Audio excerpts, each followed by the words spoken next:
আসসালামু আলাইকুম প্রিয় শিক্ষার্থী, সবাইকে স্বাগত জানাচ্ছি চলতরিতের চতুর্থ লেকচারে।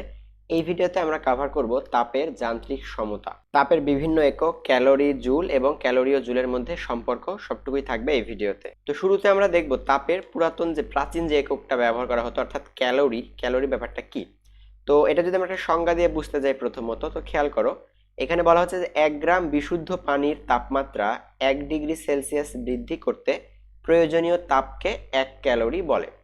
অর্থাৎ আমাদেরকে যদি আমরা একটা পাত্রে সাপোজ 1 গ্রাম পরিমাণ আমরা পানি নেই, সো এই পানির তাপমাত্রা, ধরো এখন একটা সার্টেন তাপমাত্রা আছে, তো এই তাপমাত্রাটাকে, এখানে পানির পরিমাণটা কত, পানির পরিমাণটা হতে হবে 1 গ্রাম। তো 1 গ্রাম পরিমাণ পানিকে যদি আমরা তাপ প্রদান করি, তাহলে তাপ প্রদান করলে কি হবে, এর তাপমাত্রা বৃদ্ধি পাবে।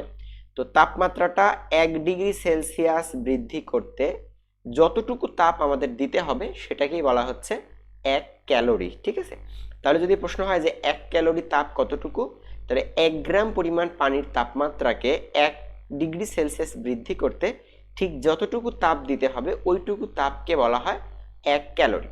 তোমরা নবম দশম শ্রেণীতে একটা ইকুয়েশন শিখছিলা যে গৃহীত তাপ বা বর্জিত তাপ ইকুয়াল টু, অর্থাৎ এইচ ইকুয়াল টু আমরা লিখতে পারি কত, এম এস ডেল থিটা। ঠিক আছে, এই সূত্রটা দেখো তোমাদের সবারই পরিচিত কম বেশি। এখানে এমটা কি, এমটা হচ্ছে ভর, অর্থাৎ আমি কতটুকু পানির তাপমাত্রা বৃদ্ধি করতেছি সেই এমটাকে বলা হচ্ছে কি, এমটাকে প্রকাশ করা হচ্ছে ভর দ্বারা, ভরকে প্রকাশ করা হচ্ছে এম দ্বারা, এবং এস দ্বারা বোঝানো হচ্ছে কি, আপেক্ষিক তাপ। কিসের আপেক্ষিক তাপ, পানির আপেক্ষিক তাপ। ঠিক আছে, এবং ডেল্টা থিটা কি, থিটাটা হচ্ছে তাপের পরিবর্তন, তাপমাত্রার পরিবর্তন, তাপমাত্রার পরিবর্তন। এইটা হচ্ছে গৃহীত তাপ বা বর্জিত তাপের ইকুয়েশন, অর্থাৎ H equal to M S delta theta. ঠিক আছে, তো এটা ক্যালোরি তো ছিল তাপের প্রাচীন একক, তো বর্তমানে ক্যালোরি আর এসআই এককে তাপের একক হিসেবে জুল ইউজ করা হয়। তাহলে জুল এবং ক্যালোরির মধ্যে কি থাকা উচিত, সম্পর্ক থাকা উচিত। তো ক্যালোরি এবং জুলের মধ্যে আসলে সম্পর্ক কি, তোমরা সবাই জানো যে শক্তির একক বা কাজের একক হিসেবে বর্তমানে কিন্তু জুল এটারই প্রচলন বেশি। তো ক্যালোরিটা প্রাচীনকালে তাপের একক হিসেবে ব্যবহার করা হতো। ঠিক আছে, তো ক্যালোরি এবং জুলের মধ্যে সম্পর্ক কি, মনে করো কোন একটা কাজ তুমি সম্পাদিত করবা, তো একটা কাজ করলে, অর্থাৎ আমরা ধরে নিলাম যে সাপোজ ডাব্লিউ পরিমাণ কাজ সম্পাদন করবো আমরা। তো এখানে একটা ব্যাপার খেয়াল রাখো, একক তাপ উৎপন্ন করতে যে পরিমাণ কাজ করতে হয় বা একক তাপ দ্বারা যে পরিমাণ কাজ করা যায় তাকে তাপের যান্ত্রিক সমতা বলা হয়। তা আমরা বিষয়টাকে একটু এক্সপ্লেন করি ক্লিয়ারলি।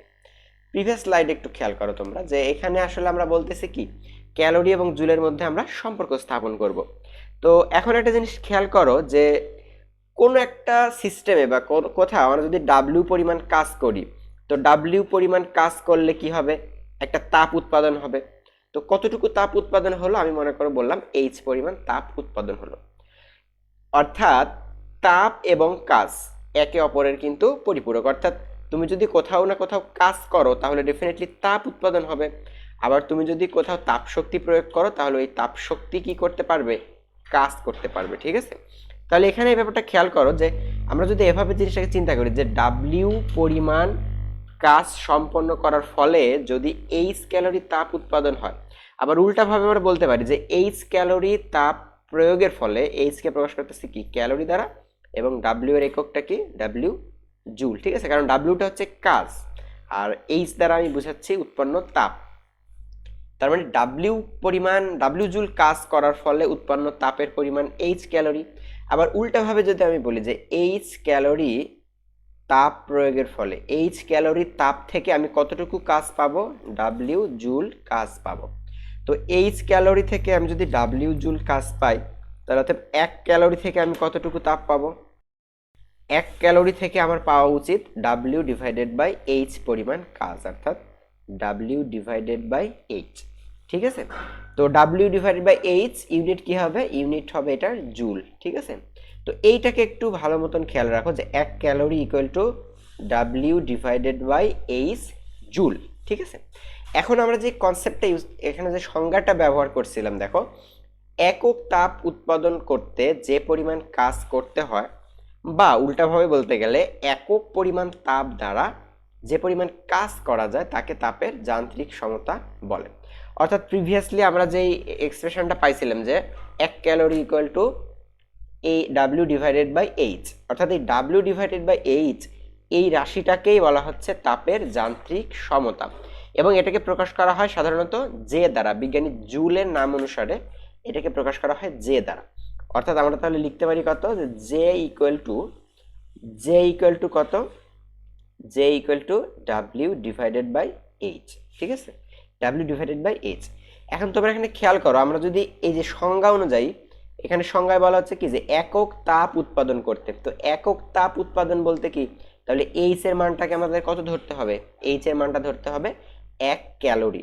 তো আমরা যদি এইচ এর মানটা 1 ক্যালোরি ইউজ করি, তো H equal to 1 calorie use করলে এই ইকুয়েশনটা কি দাঁড়ায়, এটাকে আমি যদি একটা নাম্বার দিই, তাহলে জে ইকুয়াল টু হয়ে যাবে সরাসরি ডাব্লিউ, কেননা কি আমি এইচ এর মান কত ধরছি, এইচ এর মান ধরছি 1 ক্যালোরি। এটা সংজ্ঞায় বলা হচ্ছে যে একক তাপ উৎপাদন করতে হবে আমাকে। তো একক তাপ উৎপাদন করতে ঠিক যেই পরিমাণ কাজ করতে হয় সেটাকে বলা হচ্ছে তাপের যান্ত্রিক সমতা।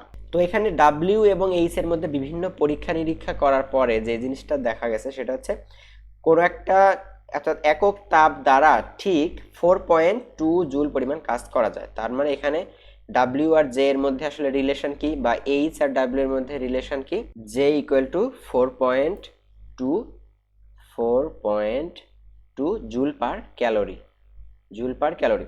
তো আমরা যদি জে এর মানটা এখানে বসাইতে যাই তাহলে আসলে আমরা জুল এবং ক্যালোরির মধ্যে এই সম্পর্কটাই পাবো। সেটা কি, সেটা হচ্ছে 1 ক্যালোরি ইকুয়াল টু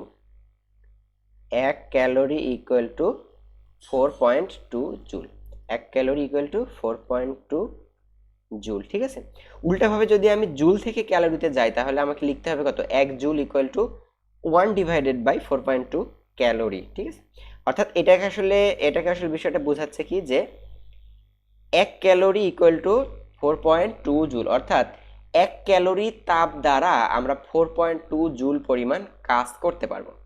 অথবা উল্টাভাবে বলতে গেলে 1 ক্যালোরি তাপ উৎপাদন করতে আমাদেরকে 4.2 জুল পরিমাণ কাজ করতে হবে। ঠিক আছে, তো এটাই হচ্ছে ক্যালোরি এবং জুলের মধ্যে সম্পর্ক। অর্থাৎ আমরা ক্যালোরি এবং জুলের মধ্যে সম্পর্কটাকে তাহলে প্রকাশ করতে পারি কিভাবে, 1 ক্যালোরি ইকুয়াল টু 4.2 জুল।